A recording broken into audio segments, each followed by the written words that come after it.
Hi hello வணக்கம் மக்களே. இன்றைக்கி நம்ம பார்க்கக்கூடிய இந்த வீடியோவை ஸ்பான்சர் பண்ணுறது நம்ம பைமோட் அப்ளிகேஷன். உங்களுக்கு தேவையான வீட்டு சாமான்களில் இந்த பைமோட் அப்ளிகேஷனை பயன்படுத்தி நீங்கள் பயன்பெற்றுக்கோங்க. ஓகே, வீடியோக்குள்ளே போகலாம். இன்றைக்கி நம்ம பார்க்கக்கூடிய டாபிக் நகைச்சுவை நடிகர் நாகேஷ் அவர்களை பற்றி. வாங்க வீடியோக்குள்ளே போவோம். நாகேஷ் நகைச்சுவை நடிகர் நாகேஷ் அவர்களை பற்றி பார்ப்போம். நாகேஷ், இவரது இயற்பெயர் செய்யூர் கிருஷ்ணராவ் நாகேஸ்வரன். இவர் நகைச்சுவை நடிகராகவும் துணை நடிகர் வில்லனாகவும் தெலுங்கு, மலையாளம், ஹிந்தி மற்றும் கன்னடம் ஆகிய மொழிகளில் 1000 திரைப்படங்களுக்கும் மேல் நடித்துள்ளார். இவரின் நகைச்சுவை பாணி ஹாலிவுட்டில் நடிகர் ஜெர்ரி லூயிஸின் பாணியை ஒத்ததாக இருக்கும் என கூறப்படுகிறது. வாழ்க்கை சுருக்கம். நாகேஸ்வரன் என்ற இயற்பெயரை கொண்ட நாகேஷ் கன்னட பிராமண குடும்பத்தில் பிறந்தவர். தமிழ்நாடு தாராபுரம் பகுதியில் கன்னட மாதவர்கள் வாழும் குளிஞ்சிவாடி என்ற ஊரில் பிறந்தார்.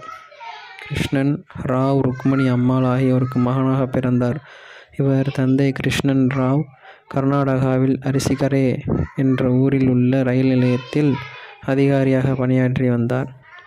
நாகேஷ் அவர்களை சிறுவயதில் வீட்டில் குண்டப்பா என்று நண்பர்களால் குண்டுராவ் என்றும் கிண்டலாக அழைக்கப்பட்டார்.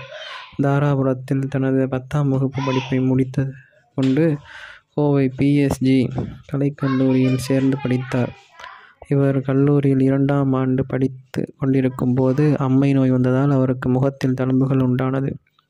பின்பு நாகேஷ் கோவையில் கல்லூரி படிப்பை முடித்துவிட்டு தனது தந்தை பணியாற்றிய ரயில்வே இலாகாவில் திருப்பூர் ரயில் நிலையத்தில் எழுத்தாளராக பணிபுரியும் வாய்ப்பு கிடைத்ததால் சிறிது காலம் திரைக்கு செல்லும் காலம் வரை அங்கு பணியாற்றி வந்தார்.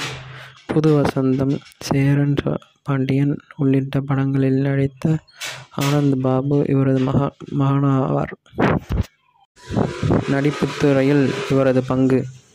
சிறு வயதிலிருந்தே நடிப்பின் மீது பற்று கொண்ட நாகேஷ் அமைச்சூர் நாடகங்களில் நடித்து வந்தார். மணியன் எழுதிய டாக்டர் நிர்மலா நாடகத்தில் தை தண்டபாணி என்ற பாத்திரத்தில் தை என்று நோயாளியாய் மேடையில் குதித்ததால் தை நாகேஷ் என்று, பின்னர் ஆங்கிலத்தில் தாய் என்று மாற்றி படித்ததால் இவர் தாய் நாகேஷ் என்று அழைக்கப்பட்டார்.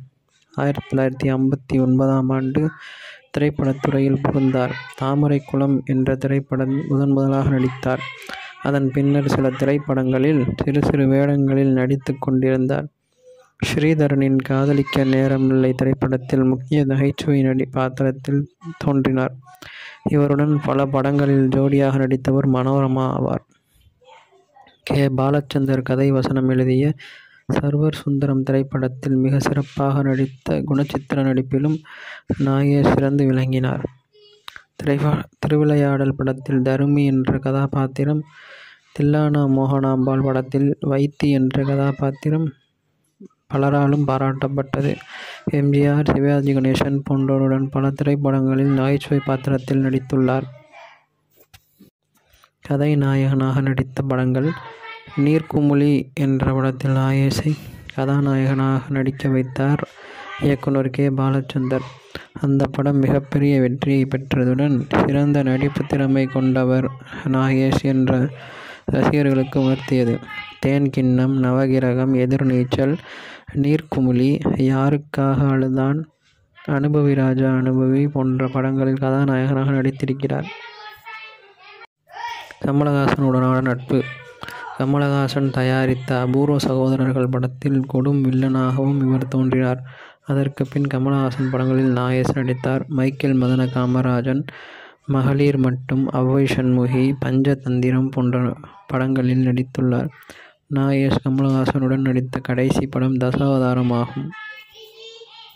இதுவே நாகேஷ் அவர்களின் வாழ்க்கை வரலாறு. நன்றி, வணக்கம்.